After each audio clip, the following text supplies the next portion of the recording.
రాష్ట్ర ముఖ్యమంత్రి రేవంత్ రెడ్డి గారు ముఖ్యమంత్రి పదవిని అధిరోహించిన తర్వాత తన భాషను మార్చుకుంటాడని, హుందాతనాన్ని పెంచుకుంటాడని, ప్రజలెల్లరూ గౌరవించే తెలంగాణ యాసను, భాషను ప్రచారంలోకి తీసుకొస్తాడని, వాడతారని మేమందరం భావించాం.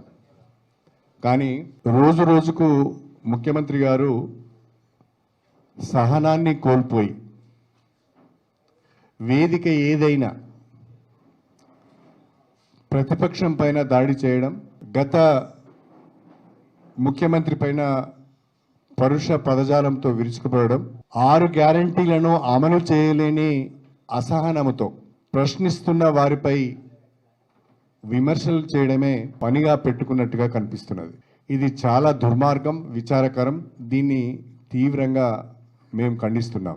కాంగ్రెస్ పార్టీకే నేను ముఖ్యమంత్రి అనే విధంగా మాట్లాడడం కాకుండా, తెలంగాణ ప్రజలందరికీ నేను ముఖ్యమంత్రిని, తెలంగాణ ప్రజలందరి సంక్షేమాన్ని కాంక్షించి పాలన సాగించాలనే ఆలోచన చేయవలసిన ముఖ్యమంత్రి అది మరిచిపోయి మాట్లాడుతున్న తీరు చాలా జుగుప్సాకరంగా ఉంది, బాధాకరంగా ఉంది. ఇది మంచి పద్ధతి కాదు అని చెప్పి నేను ఈ సందర్భంగా తెలియజేస్తున్నాను.